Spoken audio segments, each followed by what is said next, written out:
next year and teaching a. Oh wow, double recording. Okay. So who are you? No, this is a mic. Oh, okay, Mike. Sorry. My name's Dr. Lapatina. I'm an instructor at the University of Detroit Mercy, and I'm going to be coming here next year to co-teach a robotics class with Mr. Massini. The course is going to be about how electrical, mechanical, computer science, and controls engineering all come together in a small robot like this that we built. That's very interesting. Thank you. Yeah, you're welcome. How do you join that class? Let's say. How would So, you sign up? so that's a great question. So if a student was interested in sort of learning about those topics, constructing a robot like this, they could go ahead and sign up here, and then we try to make sure that they have a good chance to get enrolled next year. The class is during the school day, and there's no extra fees or anything like that. It would just be a high school and a college class at the same time. And these are the kinds of robots that we built, so you can watch it sort of driving along, and then when it runs into things, we'll turn around and we'll bounce and we'll keep going. So yeah.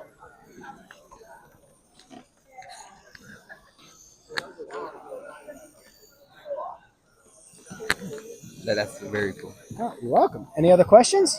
Um, Does it seem like the kind of class you might want to take, or yeah. Yeah? I feel like I'd take it. Yeah. okay?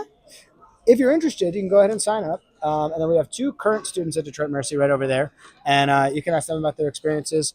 One of them already took the course a few years ago when he was a student at Melvindale High School, and then the other one took the class at the university. So, yeah. Could you introduce yourself? Yeah. Is it fine, that girl? Yeah.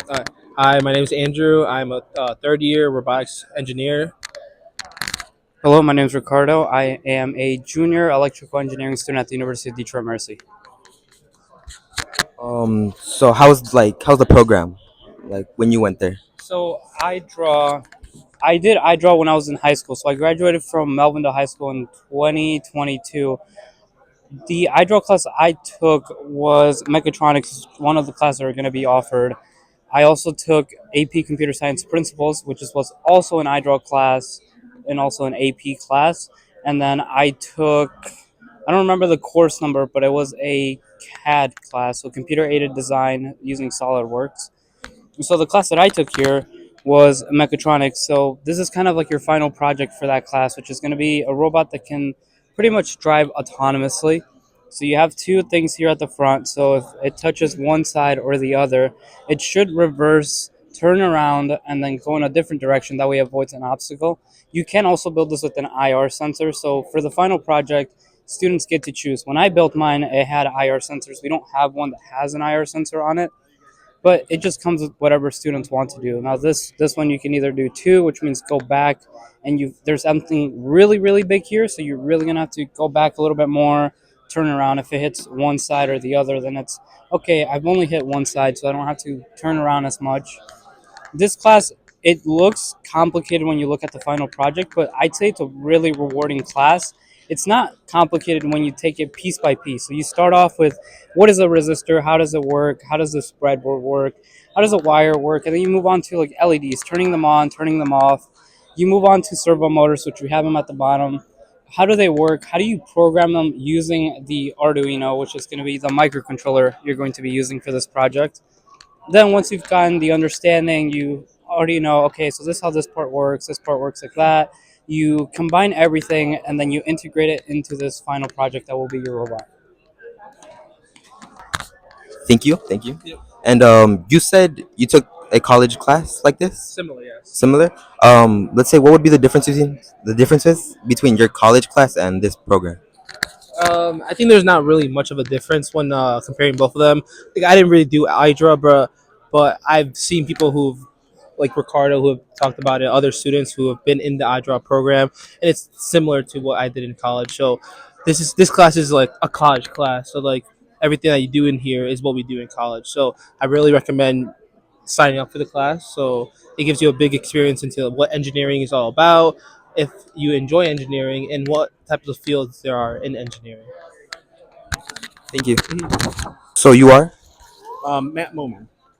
What is this all about? So I work. Oh, so Flexingate, we are a automotive company. We supply directly to the automotive companies like Ford, Stellantis, and GM. We make the parts and design the parts that go onto their vehicles. So I have here one of the newer F-150 headlights and one of the new F-150 taillights. So I will turn this on.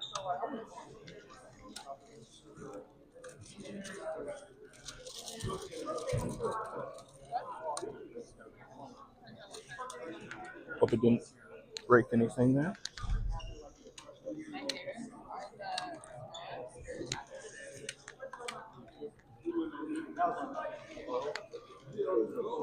So part of what I do as a development engineer, I'm primarily responsible for starting the 3D design of the part, but also designing the assembly of the part. So how this whole part gets assembled, all the different pieces, the lenses, the LED boards inside, the housing that connects to the vehicle itself, all of these parts I'm responsible for designing and making sure everything can be assembled correctly.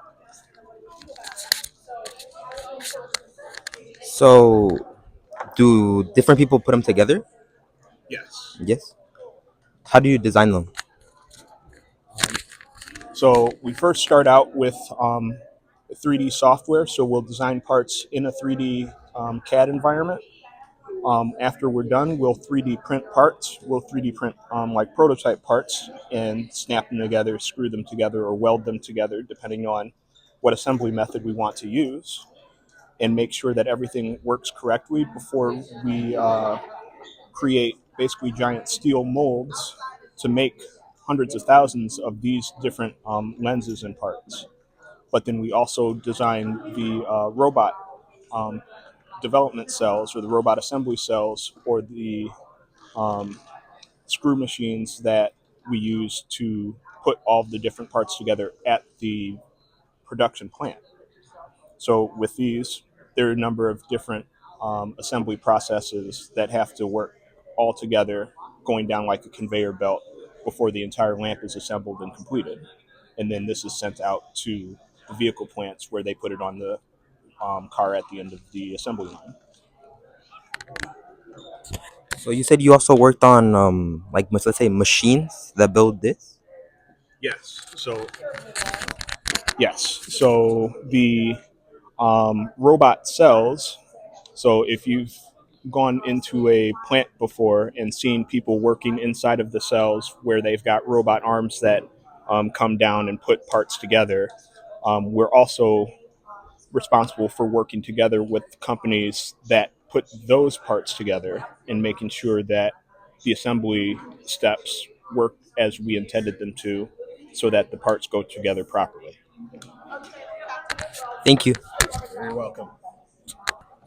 So you are. I'm Raquel here with BSDT College. Could you explain like what it's about? Yeah, sure. So DSDT. Oh, yeah, sure. Yeah, sure. So DSDT College is a post-secondary educational institution. So we have both associate degree and then career training programs that are available for students. It's a quick path to a career if you're looking to get directly to work. You can get your certification within 7 to 8 months after high school graduation. If you're looking to get a college degree, you can get your associate's degree 100% online within 18 months. There's no minimum GPA, no ACT score. Our main goal is just to bring education and career opportunities to the students who need it the most. So this is like online school basically. Correct. Like Yeah, it is online mainly. Most of our classes are online. Some of them do have an in-person component, like the medical assistant program. That program does require you to come in person for your clinicals and your labs. And then there's some training that takes place at a local hospital. But most of our programs you're able to complete without ever coming on campus. um, do you guys like let's say specialize in anything specific? IT. Yeah, we specialize in IT, information technology. So most of our programs are focused on IT. You can get your associates of applied science in IT, cybersecurity, web development, coding, Python, or just different languages in the IT framework. Thank you. Yeah, thank you. Could I grab some? Yeah, sure. Not really. But You're welcome.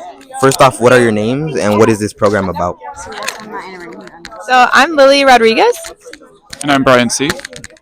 And so we're from Smith Group. We're architects and engineers, and we do building design. So we like to talk about the building like a human body. So if you think about architecture, kind of like your skin, your exterior, what people see. But then there's structural engineering behind the scenes. That's like your bones. It's what keeps you standing. And there's also mechanical, electrical, and plumbing engineering. And that's like all your other internal systems that keep your body functional. They're also needed in a building. And can you explain to us what you have? Yeah, so with this little example here, like an architect laid out the floor plan, a structural engineer placed the columns, and there would be beams overhead too, all to support the roof, support the floors above. But in this case, we've got these little bingo chips that are lights, and people have been coming and adding them. They all have to go back to the electrical room in the corner here, where there's a transformer, there's electrical panels, and then similarly for ductwork that moves hot and cold air around, it's all got to start in a mechanical room. So we've got some cold air coming here. They wanted to do it in the offices, so they took both hot and cold air to this office, but it basically starts in the different rooms here. Well, thank you for letting us interview you. Thank you. Thank you. Let's say, do you guys offer any like internships or anything like that? Sorry. So we do internships for college students, but what we do have for high school students is Brian and I co-lead this program called Exploring Post in our office, and so we do workshops for high school students that are completely free. We have snacks, there's free parking, and they're after school, so we do workshops with like little presentations and hands-on activities where students can come and learn about architecture and engineering. Yeah, so attendance for those is free, and they tend to focus on like one specific discipline. So we've actually got 3 more coming up, one on mechanical and plumbing engineering, another on electrical and lighting design, and then the last one is on interiors and planning, sort of as a part of architecture. But they're free, snacks are free, parking is free. We're just trying to get more people into architecture and engineering. Where will that be held? So these are held in our downtown office in Detroit in the Guardian building. Thank you.